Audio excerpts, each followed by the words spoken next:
Good morning বন্ধুরা, আমি শ্রাবন্তী। আমার ক্যাপচার অফ ফ্রেম ব্লগে তোমাদের অনেক অনেক স্বাগত। আজ 25শে আগস্ট, রবিবার।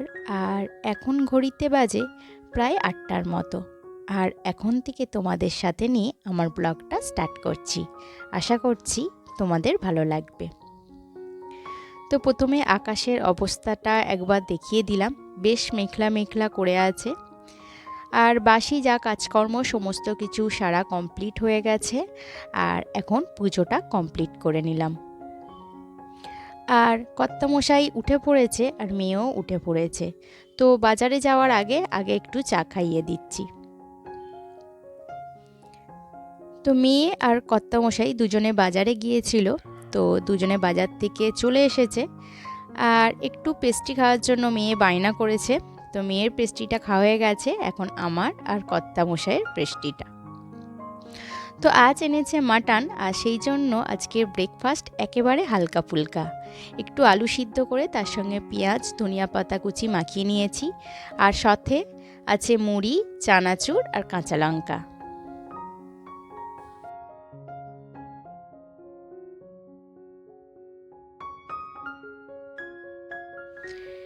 মাটন তো এনেছে, তার সঙ্গে বেশ কিছুটা চর্বিও এনেছে, কারণ কর্তামশাইয়ের আবদার ঘুগনি দিয়ে খাবে বলে। তো ভালো করে আগে মাটনগুলো দেখে নিচ্ছি, কারণ মাটনের ভেতরে অনেক সময় লোম থেকে যায়। তো সেই জন্যই পরিষ্কারভাবে একবার দেখে নিলাম যাতে লোম না থাকে। আর এবার পরিষ্কার জলে ভালো করে পরিষ্কার করে ধুয়ে নিচ্ছি।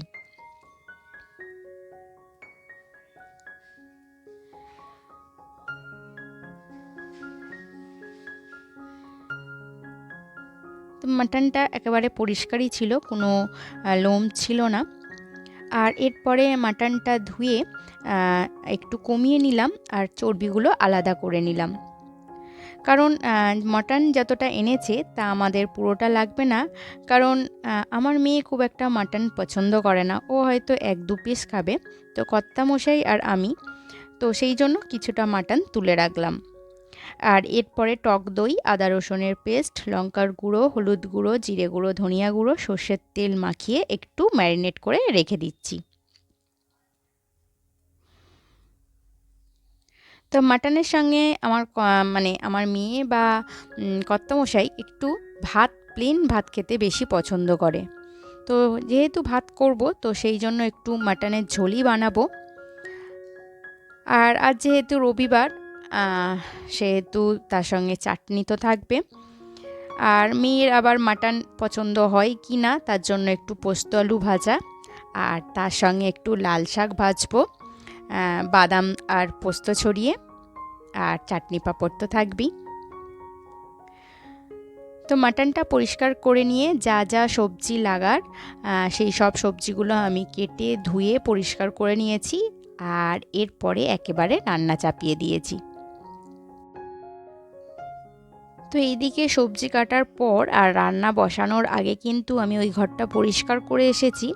আসলে মেয়ে আর হাজব্যান্ড ঘুমাচ্ছিল, তো তারপরে যেই বাজারে চলে গেছে তার ফাঁকে কিন্তু আমি ওই বিছানাটা গুছিয়ে এসেছি, আর সেটা তোমাদের সঙ্গে আর শেয়ার করা হয়নি। তো আদা রসুনের পেস্ট আমার যা আজকে লেগে গেছে, আর লাগবে না। আর রবিবার দিনে আমি একটু আদা রসুনের পেস্ট করে রাখি, কারণ সকাল সকাল রান্না বান্না শুরু হয়। তো সেই জন্য আদা রসুনের পেস্ট একটু করে তৈরি করে রেখে দিলে কাজের সুবিধা হয়। তো সেই জন্য এই আদা রসুনের পেস্টটা আমি তৈরি করে ফ্রিজে রেখে দেব। এই পেস্টটা মোটামুটি আমার 1 সপ্তাহের মতো চলে যাবে। তো ওদিকে মাটনের আলুটা ভাজা হয়ে গেছে, আর এই দিকে কিন্তু আমার পোস্ত আলুটাও প্রায় ভাজা হয়ে এসেছে। তো মাটনের আলু ভাজার পর এবারে গরম মশলা ফোড়ন দিয়ে দিয়েছিলাম, আর এরপরে দিয়ে দিলাম পেঁয়াজ। আর মাঝখানের ওভেনটাই বসিয়ে দেব ভাতটা।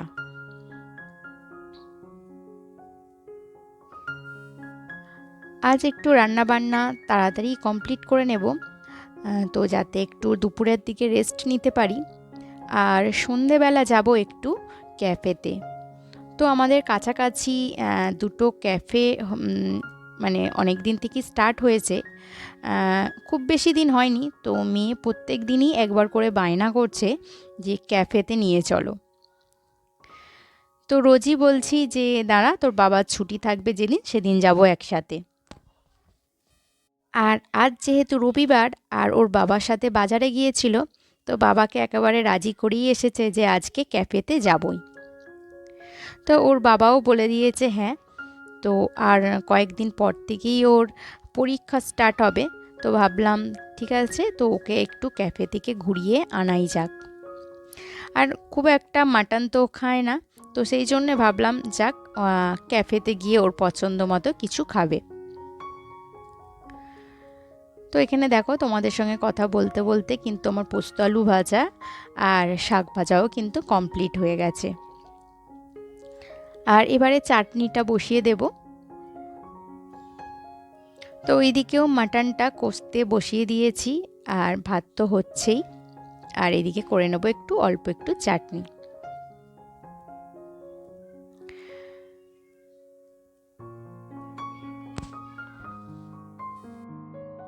তো বন্ধুরা, আমার ভিডিও যদি তোমাদের ভালো লেগে থাকে তাহলে অবশ্যই একটা লাইক কমেন্ট করে দিও। আর আমার চ্যানেলে যদি নতুন বন্ধু হয়ে থাকো তাহলে অবশ্যই একটা সাবস্ক্রাইব করে দিও।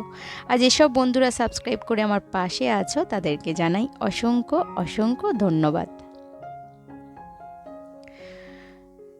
তো লবণের কন্টেনারটা খালি হয়ে গিয়েছিল, আর লবণের জায়গা কখনোই খালি রাখতে নেই, তো সেই জন্য লবণটা ঢেলে নিলাম।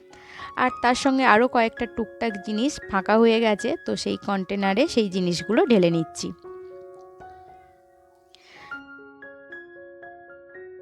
রান্নার ফাঁকে ফাঁকে যদি টুকটাক কাজগুলো করে নেওয়া যায় তাহলে কিন্তু আমাদের কাজ অনেকটা এগিয়ে আসে, আর একই টাইমের মধ্যে কিন্তু সমস্ত কাজ কমপ্লিট করে নেওয়া যায়।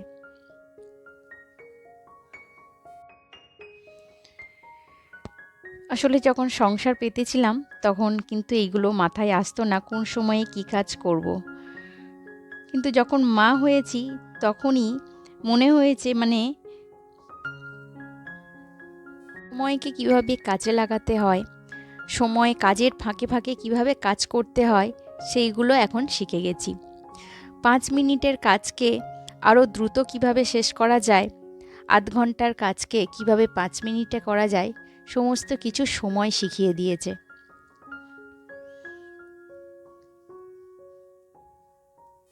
সংসার এমন একটা জিনিস যেখানে প্রত্যেকটা মানুষকে সব কিছু সময় শিখিয়ে দেয়।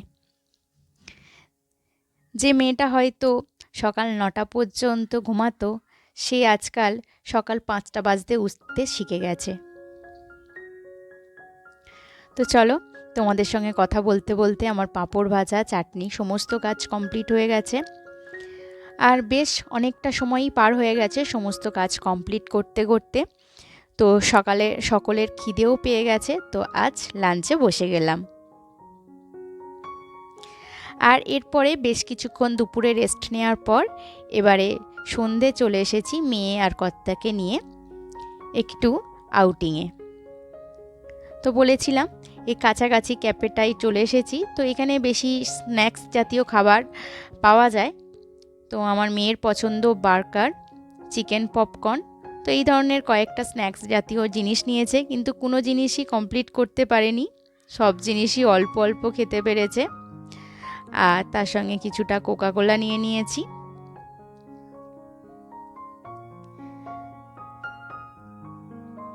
তো চলো বন্ধুরা, আজকের ভিডিও এই পর্যন্ত রাখছি। তো শেষে বাড়িতে এসে আরও একটু কোল্ড ড্রিঙ্কস খেলাম। তো তোমাদের সঙ্গে আবারও দেখা হচ্ছে নেক্সট কোনো ভিডিওতে, নেক্সট ব্লগে। তো আজকের মতো টাটা।